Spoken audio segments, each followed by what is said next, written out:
की कथा कहती है और गणेश चरित्र अपन श्रवण कर रहे हैं। और कल से चतुर्थी लग रही है, जिसके घर में संपदा की कमी पड़ती हो, बीमारियां ज्यादा फैल रही हो, बहुत कष्ट हो महाराज, बहुत ज्यादा दुखी हो महाराज, कोई काम नहीं बन रहा, बहुत तकलीफ में हो, तो शमी पत्र, शमी की पत्ती, जहां गणेश जी का स्थान है वहां पर 5 शमी पत्र 5 समर्पित करें और शंकर जी के ऊपर 3 शमी पत्र समर्पित करें। बहुत ध्यान देना, 5 शमी पत्र जहां गणेश जी का स्थान है शिवलिंग में वहां समर्पित करें, 3 शमी पत्र शिवलिंग के ऊपर समर्पित करें। 1 शमी पत्र शंकर जी की चौखट पर लेफ्ट भाग में, जाते समय आपका उल्टा हाथ, जब मंदिर से निकलो तो उल्टे हाथ पर लेफ्ट भाग में शंकर जी की चौखट पर समर्पित करें 1 शमी पत्र। और महाराज घी का दिया जहां लेफ्ट भाग में आपने शमी पत्र रखा है, मंदिर में ना दिया लगाकर बाहर की ओर जहां शमी पत्र रखा है उसके ठीक साइड में एक घी का दिया लगा दीजिए।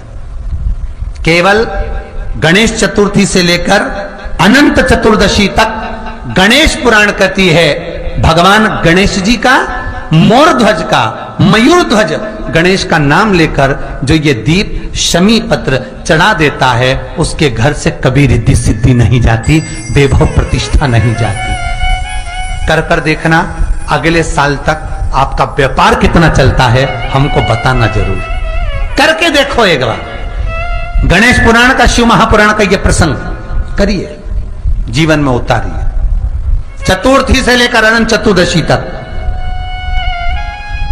गणेश जी का मूल स्थान, आपको गणेश जी की मूर्ति पर चढ़ाने का नहीं बोल रहा है। क्यों नहीं बोल रहा है?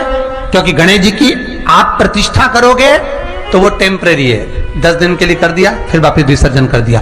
पर जहां शंकर मंदिर में बैठ गए, शिवलिंग स्थापित हो गया, वहां ना जाने कितने समय से शंकर की आराधना हो रही है, वहां गणेश जी सदा विराजमान है, सदा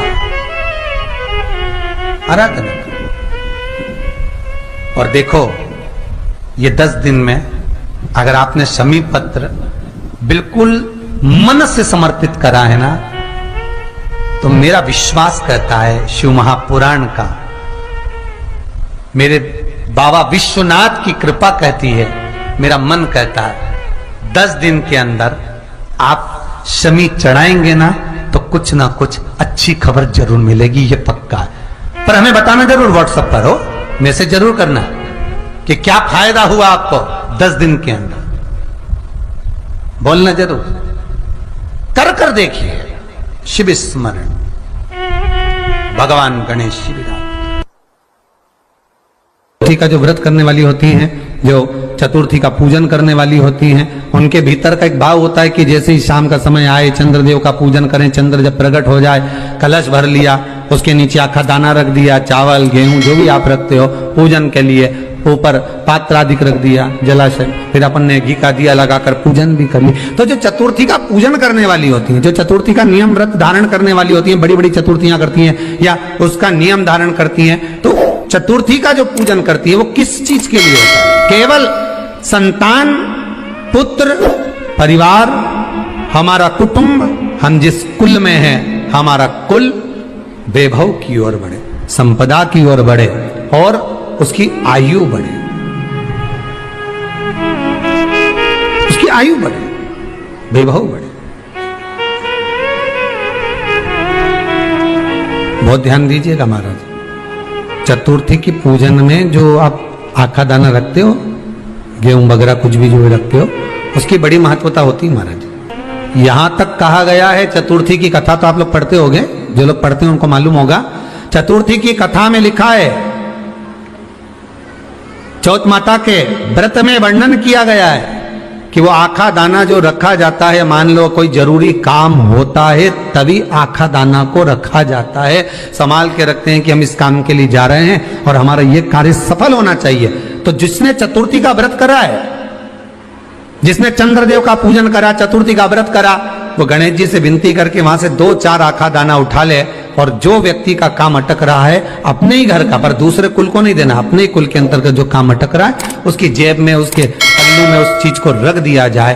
तो चतुर्थी जो अगली आती है, जैसे आप महीने की करते हो तो महीने की, और आप जैसे करते हो कि 4 अलग बड़ी बड़ी चतुर्थी करते हो तो उसके अनुसार आपका कार्य सिद्ध होता ही है। उस आखे दाने का इतना महत्व होता है क्योंकि चतुर्थी का व्रत करने वाली माता जब व्रत करती है तो स्वयं चतुर्थी की कथा में लिखा हुआ है कि पार्वती जी गणेश जी से चतुर्थी की कथा बचवाती।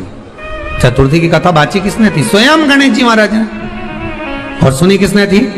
माता पार्वती। बाचने वाले गणेश जी थे, सुनने वाली माता पार्वती थी। तो चतुर्थी की कथा जब होती है तो उसको स्वयं गणेश जी बाच रहे हैं। तो व्रत कौन सुन रही है? माता पार्वती। और आपने जो आखा दाना लिया वो गणेश जी के भाव से लिया, गणेश जी से निवेदन करके, विनय करके